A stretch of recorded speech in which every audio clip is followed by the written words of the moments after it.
உலகம் முழுவதும் உள்ள சன்லைஃப் தொலைக்காட்சி நேயர்களே, உங்கள் அனைவருக்கும் வணக்கம். இது நாட்டு மருத்துவம், நலம் தரும் மருத்துவம், எல்லோருக்கும் ஏற்ற பக்க விளைவுகள் இல்லாத செலவுகள் இல்லாத மருத்துவம். எளிய மருந்துகளை இந்த நிகழ்ச்சியிலே நாம் பார்த்து பழகி பயன்பெற்று வருகின்றோம். இன்று சிலவற்றை நாம் தெரிந்து கொள்வோம்.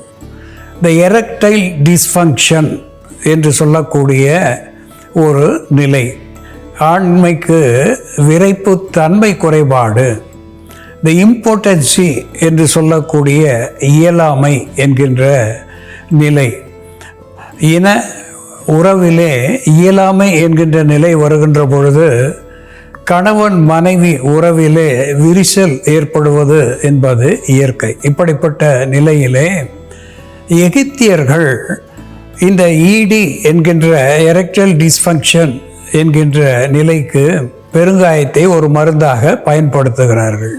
இந்த பெருங்காயம் ஒரு anti bacterial, anti fungal, anti microbial, அதே போல ஒரு கார்பனேட்டிவ் என்கின்ற மருத்துவ குணத்தை பெற்று வாதத்தை போக்கக்கூடிய, வாயுவை தணிக்கக்கூடிய ஒன்றாக விளங்குகிறது.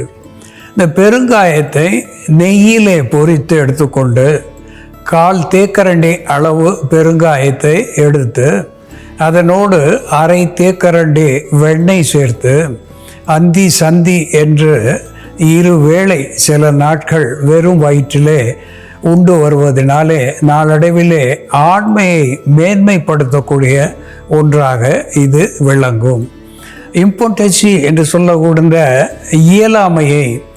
இயலாமை என்கின்ற நிலையிலே இருந்து மாற்றி ஒரு ஆண்மையை வளர்க்கக்கூடிய ஒன்றாக இந்த பெருங்காயமும் வெண்ணையும் விளங்கும் என்பதிலே ஐயமில்லை. அன்பான நேயர்களே, கிரான்ஸ் டிசீஸ் என்று ஒரு நோயை சொல்லுவார்கள். இதற்கு தனித்து ஒரு மருந்தை இன்னும் கண்டுபிடித்தார்கள் இல்லை. அறிவியலிலே நமக்கு மருந்து இல்லாத பல நோய்கள் நாம் பார்க்கின்றோம். அப்படிப்பட்ட நோயிலே ஒன்று த கிரான்ஸ் டிசீஸ், ஐபிடி என்று கூட இதை நாம் சொல்லலாம். இரிட்டபிள் பவல் டிசார்டர் என்று அதை விரிவாக சொல்லலாம். த கிரான்ஸ் டிசீஸ் என்று சொல்லுகின்ற நிலையிலே வயிற்று வலி ஏற்படுவது, எரிச்சல் காணுவது, மலம் போகின்ற பொழுது மலத்தோடு மியூக்கஸ் மெம்பரேன் என்று சொல்லுகின்ற மியூசிலேஜ் என்கின்ற சளித்தன்மை வெளியாவது, குருதி வெளியாவது, மலத்தோடு குருதி வெளியாவது, இது குடல் புண்ணை ஆக்கக்கூடிய ஒரு நோயாக விளங்குகிறது. இந்த கிரான்ஸ் டிசீஸ் என்று வருகின்ற பொழுது அஞ்ச வேண்டிய அவசியமில்லை. அதற்கு ஒரு ஆன்டி ஆக்சிடென்ட் என்று சொல்லுகின்ற வகையிலே புற்று இருந்தாலும் அதையும் ஆற்றக்கூடிய வல்லமை உடையது நாம் உணவுக்கு பயன்படுத்துகின்ற மஞ்சள், குர்குமின், லாங்கா. இந்த குர்குமின் என்கின்ற வேதிப்பொருள் ஒரு ஆன்டி ஆக்சிடென்ட் என்கின்ற மருத்துவ குணத்தை பெற்று ஆன்டி இன்ஃப்ளமேட்டரி அனால்ஜெசிக் என்கின்ற நிலையிலே பணி செய்து புண்களை ஆற்ற வல்லதாக விளங்குகிறது.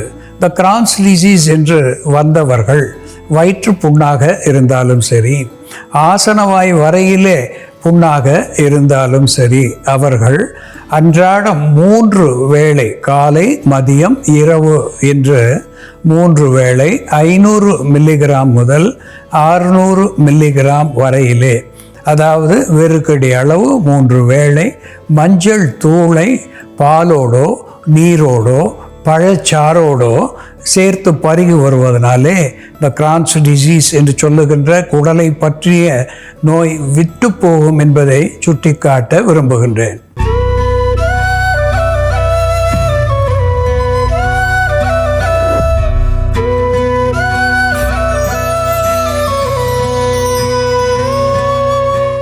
அன்பான நேயர்களே, சாலை ஓரங்களிலே கோடை காலத்திலே இப்படி செம்மையான பூக்களை, இதை கிஞ்சுகி என்று வடமொழி பெயராலே சொல்லுவது வழக்கம். கிஞ்சுகி, கிஞ்சுகம் என்று சொன்னால் கிளி என்று பொருள் தரும். இந்த கிளி மூக்கு போல ஒரு வடிவத்தை உடைய பூவை இது பெற்றிருக்கிறது. கிளி மூக்கு வடிவத்தில் பூ இருக்கிறது. இது பூட்டியே மோனோஸ்பெர்மா என்கின்ற தாவர பெயராலே சுட்டப்பெறுகிறது. பூட்டியே மோனோஸ்பெர்மா. பேஸ்டர்ட் டீக்குட் என்று ஆங்கிலத்திலே சொல்லப்பெறுகிறது. பலாஷ் என்று வடமொழி பெயரை பெற்றிருக்கிறது. புரசு என்று தமிழிலே சொல்லக்கூடிய ஒன்று. முருக்கன், முறுக்கு என்று கூட இதற்கு பெயர்கள் உண்டு. இதனுடைய பூக்கள் ஒரு அப்ரோடிசியாக் என்கின்ற வகையிலே இது காம விருத்தினியாக பயன் தருகிறது. இதனுடைய பூக்களை சூர்ணமாகவோ அல்லது தீநீராகவோ நாம் பயன்படுத்துகின்ற பொழுது காம விருத்தினியாக பயன் தருகிறது. ஒரு டயூரிட்டிக் என்கின்ற வகையிலே சிறுநீர் பெருக்கியாக திகழ்கிறது. சிறுநீரக கோளாறுகளை, சிக்கல்களை போக்குகின்ற ஒரு மருந்தாக விளங்குகிறது. அஸ்ட்ரிஞ்சன்ட் என்று சொல்லக்கூடிய வகையிலே வற்றச் செய்யும் தன்மை உடையதாக இருந்து ஏதேனும் ஒழுக்கு என்று இருக்கின்ற பொழுது அது நீர் கசிவாக இருந்தாலும் சரி, குருதி கசிவாக இருந்தாலும் சரி, அவற்றை போக்கக்கூடிய ஒன்றாக விளங்குகிறது.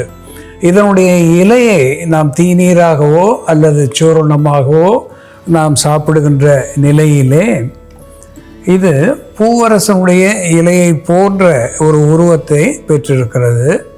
இதனுடைய இலையை நாம் உணவாகவோ மருந்தாகவோ பயன்படுத்துகின்ற நிலையிலே ஒரு டானிக் என்கின்ற வகையிலே உரமூட்டியாக பயன் தருகிறது. அப்ரோடிசியாக் என்கின்ற வகையிலே காம விருத்தினியாக இலையும் மருத்துவ குணத்தை நமக்கு தருகிறது. அது மட்டும் அல்லாமல் இதில் இருக்கின்ற நார் சத்துவம் மலச்சிக்கலை போக்கக்கூடியதாக விளங்குகிறது. இந்த பலாசு என்கின்ற புரசு எப்படி மருந்தாகிறது இந்த செயல்முறையிலே பார்ப்போம், வாருங்கள்.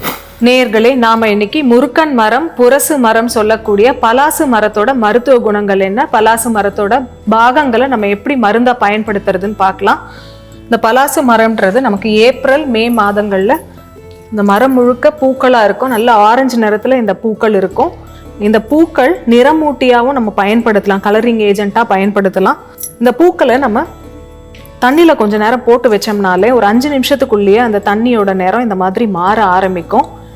இந்த தண்ணியை நம்ம குடிச்சிட்டு வரும்பொழுது, பூக்களை எடுத்துட்டு அந்த தண்ணியை மட்டும் நம்ம குடிச்சிட்டு வரும்பொழுது சிறுநீர் தாரையில் ஏற்படக்கூடிய எரிச்சல் சரியாகும்.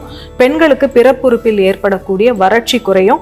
அதே போல பெண்களுக்கு பிறப்புறுப்பில் ஏற்படக்கூடிய தொற்றுகளை கழுவுவதற்கான மருந்தாகவும் இதை பயன்படுத்தலாம். இப்போ நம்ம பலாசு மரத்தோட இலை மற்றும் பூக்களை பயன்படுத்தி மூட்டுகளில் ஏற்படக்கூடிய வலி வீக்கத்தை போக்கக்கூடிய ஒரு மருந்து தயார் பண்ணலாம். அதே போல தசையை இருக்கக்கூடிய மருந்தாகவும் தசைகளுக்கு பலம் தரக்கூடிய மருந்தாகவும் இது செயல்படும். இதற்கு தேவையான பொருட்கள் பலாசு இலை மற்றும் பூக்கள், மஞ்சள் பொடி, சுக்கு பொடி, தேன். ஒரு பாத்திரத்தில் கொஞ்சம் நீர் விட்டுக்கலாம். இதோட நம்ம பலாசு மரத்தோட பூக்கள், இந்த பூக்கள் ஓரிரு பூக்கள் சேர்த்துக்கலாம்.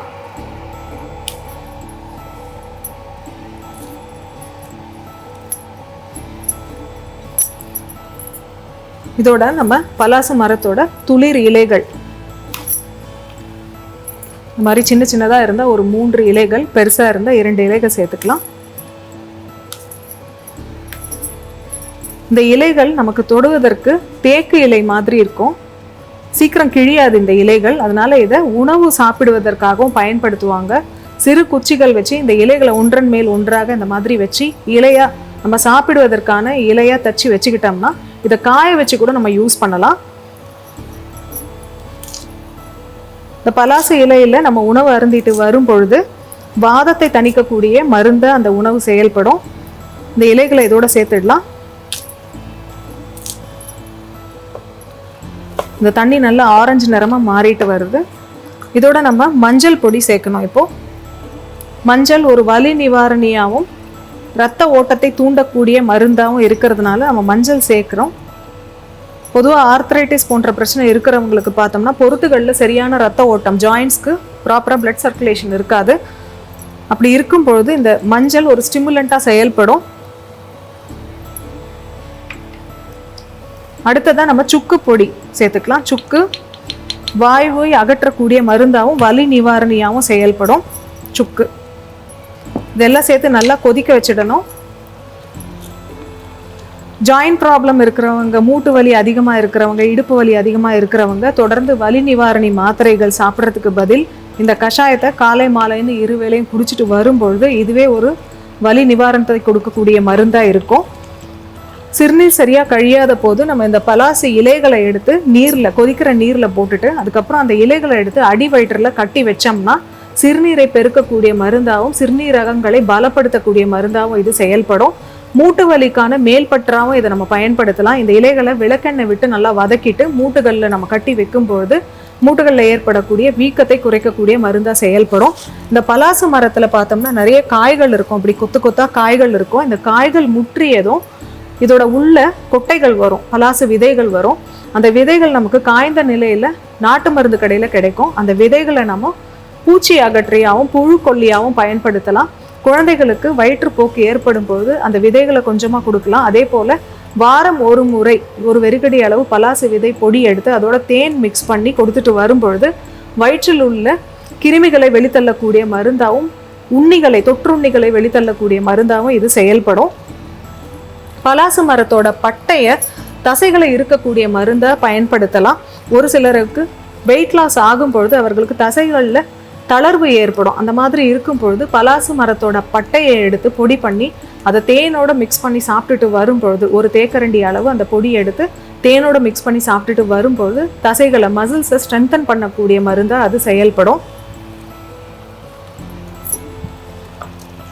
பலாசு இலை மற்றும் பூ தீநீர் இப்போ தயாராகிடுச்சு. இதை நம்ம வடிகட்டிடலாம்.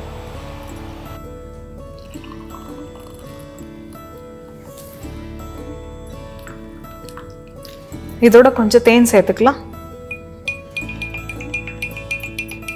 பலாசு இலை, சுக்கு, மஞ்சள், தேன் சேர்ந்த இந்த மருந்தை தினமும் காலை மாலைன்னு தொடர்ந்து பருகிட்டு வரும் பொழுது ஆர்த்ரைட்டிஸ்னால ஏற்படக்கூடிய மூட்டு வலி போக்கக்கூடிய மருந்தாகவும் வீக்கத்தை போக்கக்கூடிய மருந்தாகவும் செயல்படும். அதே போல் இந்த தீநீர், பூவோடு சேர்ந்த இந்த தீநீரை நம்ம பருகிட்டு வரும் பொழுது இது ஒரு சிறுநீர் பெருக்கியாகவும் சிறுநீர் தாரையில் ஏற்படக்கூடிய தொற்றுகளை சரி செய்யக்கூடிய மருந்தாகவும் செயல்படும். அன்பான நேயர்களே, பியூட்டியா மோனோஸ்பெர்மா, த பேஸ்டர்ட் டீக்வுட் என்று ஆங்கிலத்திலே சொல்லப்பெறுவது, புரசு, பலாசு, கிஞ்சுகி என்றெல்லாம் பெயரை உடையது. இந்த புரசு வாதம், பித்தம், பொங்கு, கபம், குன்மம், கிருமியோடு கிராணி ரோகம், பெருவலி நோய் அத்தனையும் ஓட்டும் என்று அகத்தியர் குணப்பாடு நூலிலே ஒரு பாட்டிலே சொல்லியிருக்கின்றார். வாதம், பித்தம், வலி நோய், அதாவது முத்தோஷ சமனியாக இது நமக்கு பயன் தருகிறது. கப நோய்களை போக்குகிறது. இருமல், சளி இவற்றை போக்கக்கூடிய ஒன்றாக விளங்குகிறது.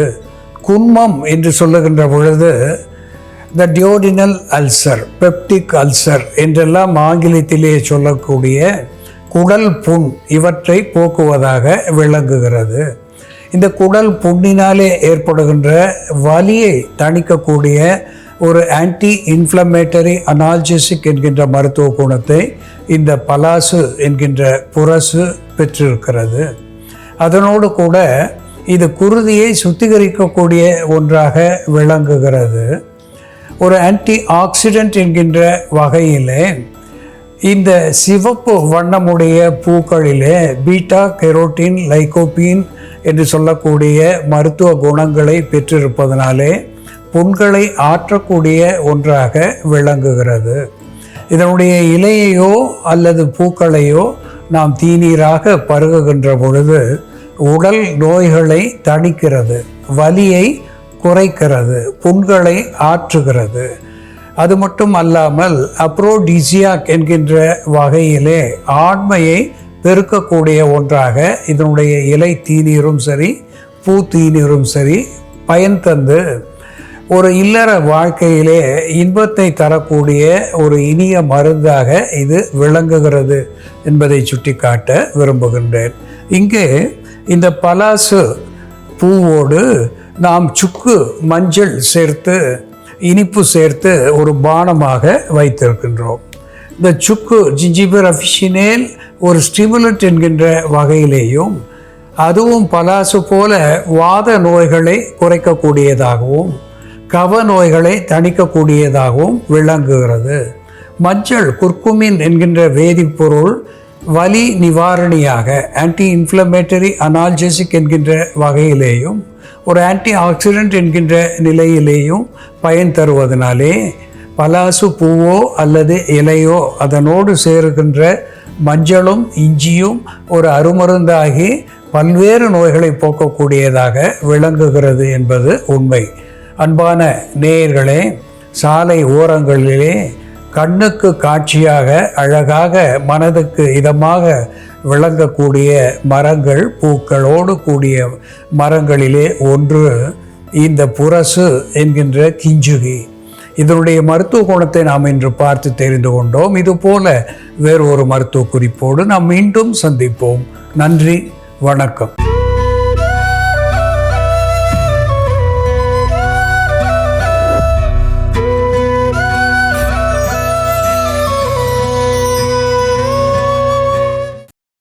இன்னும் பல வீடியோக்களை காண சன் லைஃப் சேனலை சப்ஸ்கிரைப் பண்ணுங்க.